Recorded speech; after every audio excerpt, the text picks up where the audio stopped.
Okay. With all that said,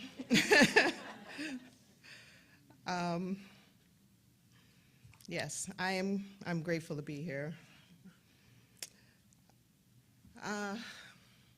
Yes. So, believe it or not, I have thought about giving a talk like this since I started coming to the Centerpiece. When I was in Elkins Park, that's where I started in 2017. During that, I think that first year, some practitioners, Zuma and Layla, became practitioners. And I was at their talks, and I just started imagining doing this, doing the talk.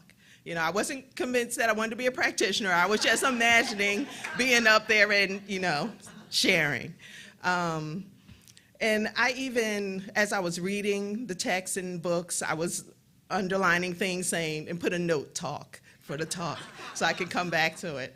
I threw out ideas to Reverend T, as they hit me. And I was really looking forward to it. So here I am now, ready to do it. And so I am a quiet person. I'm an introvert. And so standing here and doing this is growth for me. And that growth, it comes from the love that I feel here at the Center of Peace, and spirit within me, just honoring and coming to know spirit within me more. And so I'll begin. Okay, so after I've taken all of my classes and I've become a practitioner, I had all my ideas about what I wanted to talk about.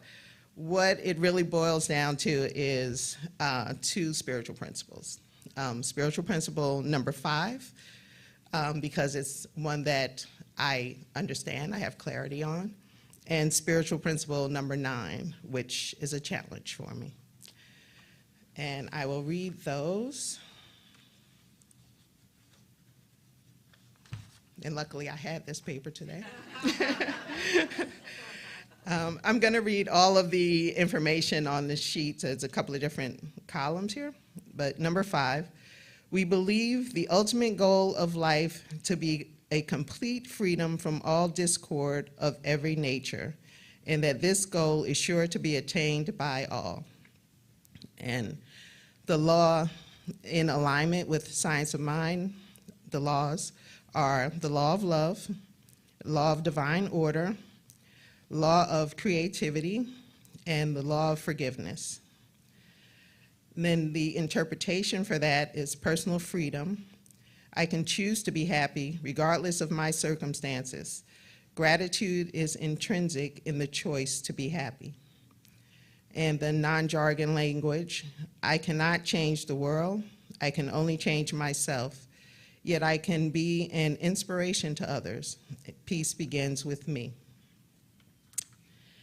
Spiritual principle number 9, we believe in the healing of the sick and control of conditions through the power of this mind.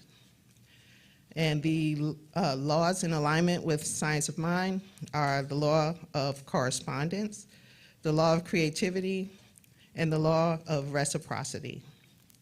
And the interpretation is personal power, spiritual healing. My ability to heal is my ability to see myself as whole and connected to the one mind, universal mind, God.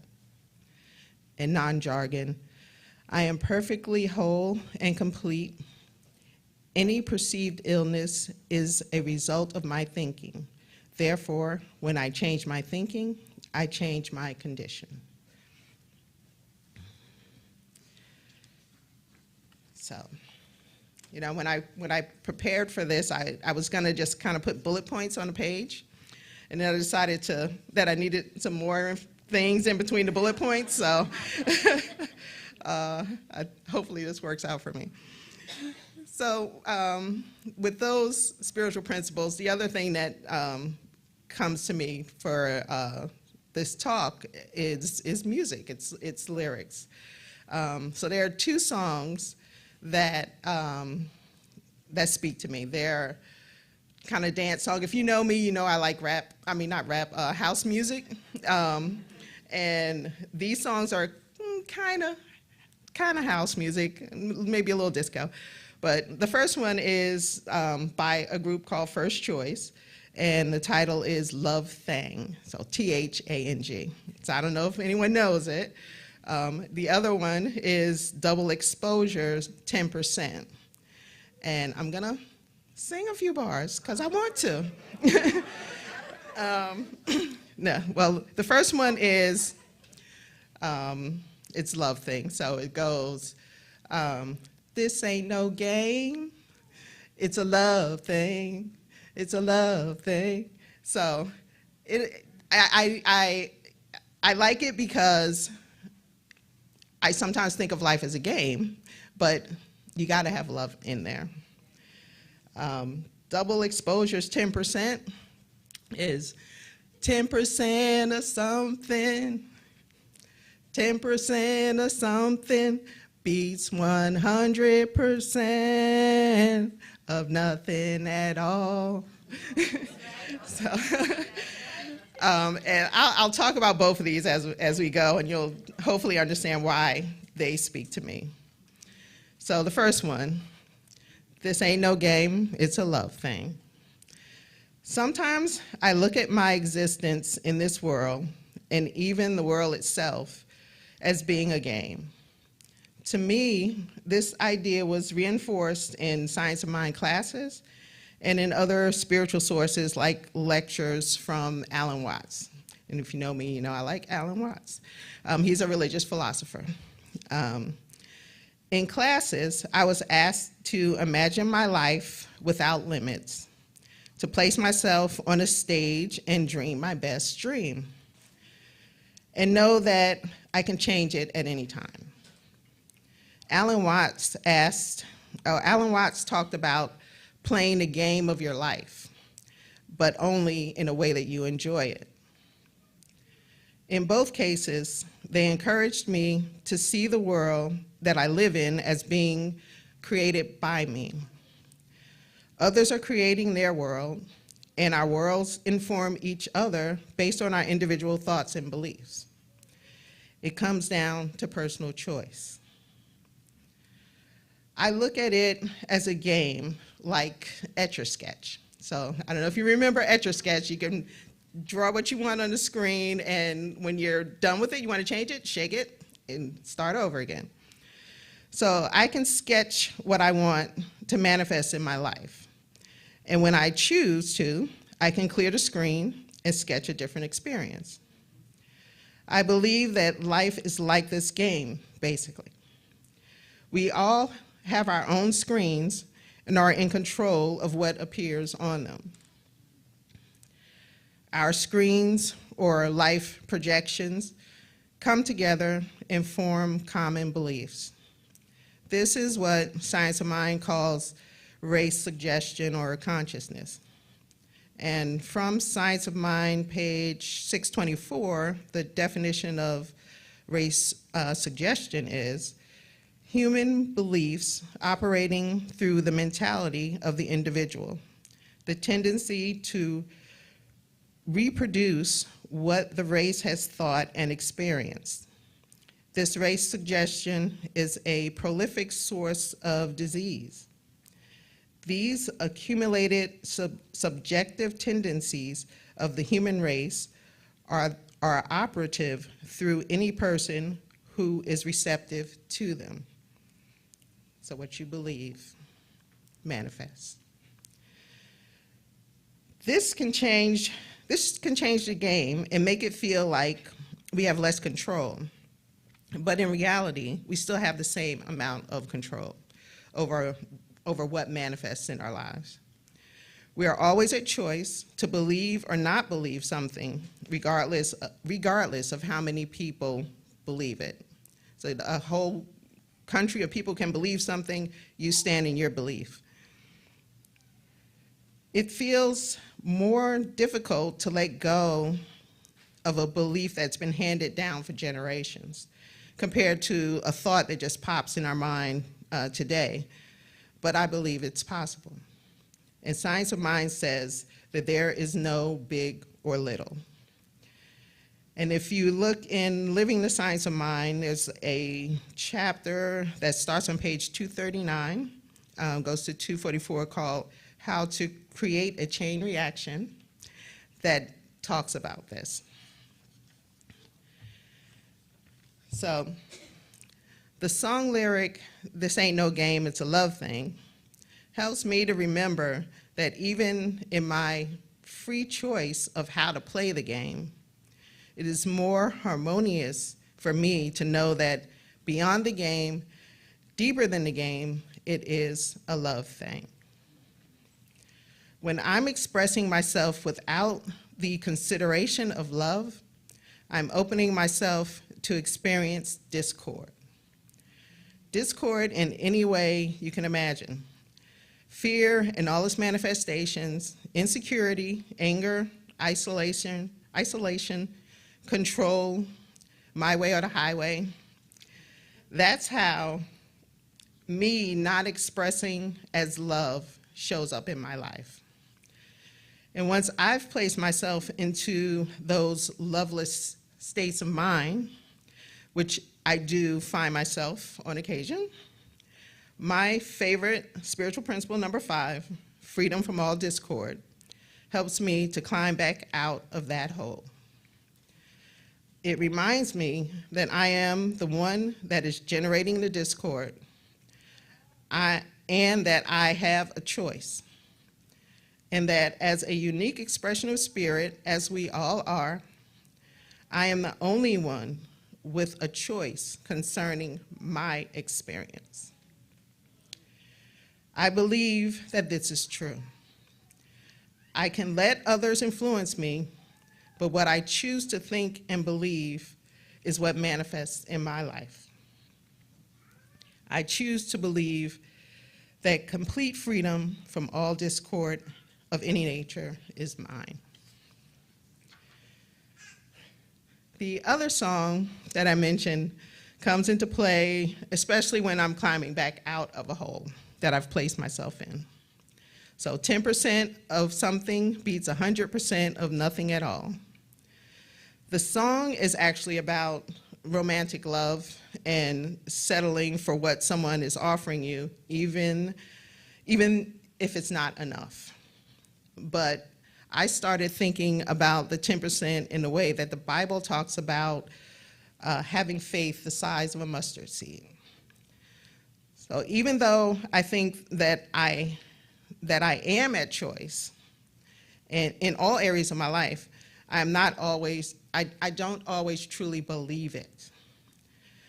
I may not remember it in the moments where I'm deep in one of those holes. The lyrics of this song speaks to me in a language and rhythm that my inner spirit responds to, and reminds me that I'm not seeing the full picture in that moment, and that it's okay. My work is to keep looking at the piece of the picture that I can see clearly, because to close my eyes is to see and feel none of the love that is spirit, and that invites discord. So in that case, I accept the 10% that I'm willing to see, because in my experience, love always increases with my clarity of mind and my attention to the level of harmony in my life. So this is my belief in action. Where's Tony? She asked me about that. My belief in action concerning spiritual principle number 5 is I retired from corporate America a year and a half ago. I looked at my life and my resources, and I realized that I could do it, and so I did it. And I'm not rich. I just have a plan. Considering all that I have invited into my life at this time, retiring was the right choice. I went from the majority of my days being filled with stress and anxiety to only moments here and there. And because I know that I'm creating for myself that stress and anxiety, I'm now able to release it easily, more quickly. I also see now that it was the right choice because I'm so much more receptive to the law of abundance. I have very little fear concerning my needs being met, and I know that they are met no matter what the circumstances are. Also, I'm more comfortable with myself today. And people here at the center have actually come to me and said things like, you seem more relaxed than you did in 2017. You seem happier than you did in 2017. And I feel it, and I feel that. I'm a fairly quiet person. I've been called shy, and I've used those as shields in the past. I've used them to avoid social interactions, which I allow to cause me stress. But now I try to just show up as the person that I am and be present in the mutually created situation before me. This hasn't necessarily made me less socially awkward. It has, however, helped me to know that I'm perfectly me, and I'm really the only person that needs to be okay with me.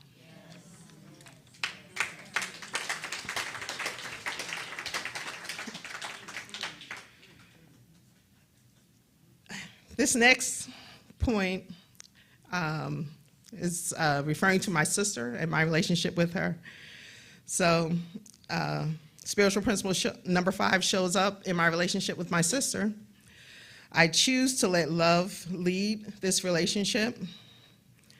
It's easy to get caught up in the perceived differences between us.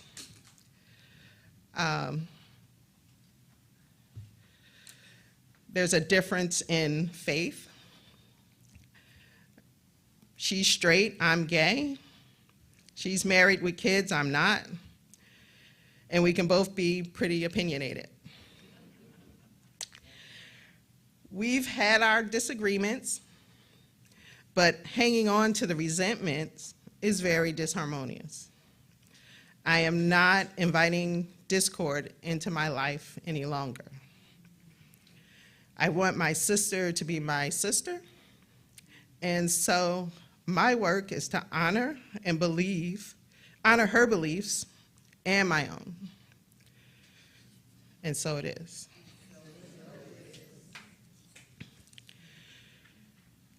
Spiritual principle number 9. This is a landmine for me. I'm working through a lot of thoughts and beliefs, feelings, and emotions concerning sickness and death. Some days I have a good level of clarity concerning how my beliefs impact how sickness and death shows up in my life, and other days, not so much. So a lot of you know that my partner, Marsha, passed from cancer last year. Actually, it was August 12th, so tomorrow's the anniversary. So that, in my personal health, going to the doctors and them trying to put you on medication for one thing or another, that's why this spiritual principle is so upfront in my life. But what do I truly believe? Ultimately, I do believe that through spirit in me, through oneness with all that is, which is universal spirit, and any condition can be changed. Let me read that again. Ultimately, I do believe that through spirit in me, through oneness and all that is, which is universal spirit, any condition can be changed. there is no big or little condition. What I needed to understand when it came to Marcia is that I'm not the only one with an Etch-a-Sketch. She has her own.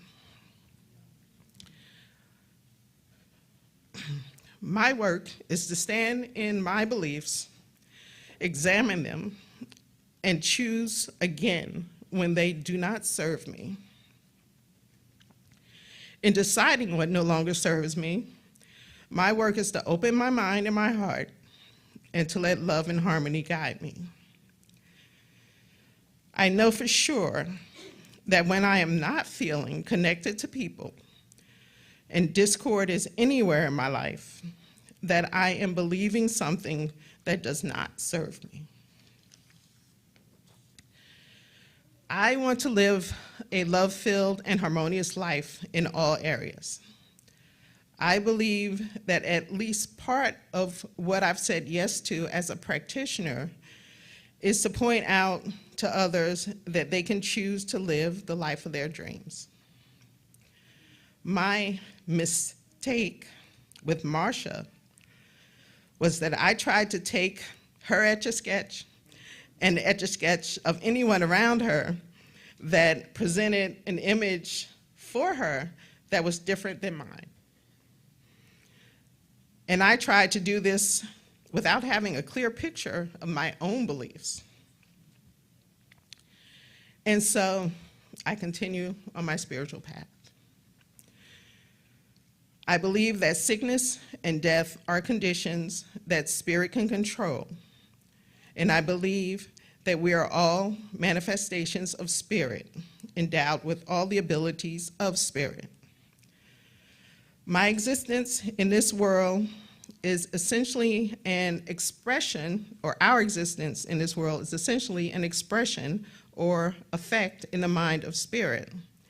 And our experience of existence changes with our beliefs. I also know that there are an infinite number of ways for spirit to be expressed. Who am I to say that another person's way of expressing spirit shouldn't happen? Who am I to try and hold someone in this existence when clearly something in them wants to explore another existence? And why have I considered those choices to be a loss or an error? On some level within them, it's their choice. There are an infinite number of possible existences. There is no reason for me to not believe that Marcia is off somewhere living the life she has manifested. And that gives me peace. And so I chose to talk about those two because that's what's on the forefront of my mind. Freedom from all discord is what gets me through the days, and thinking about sickness and death is just where I am right now.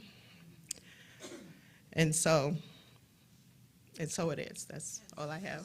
Practitioners.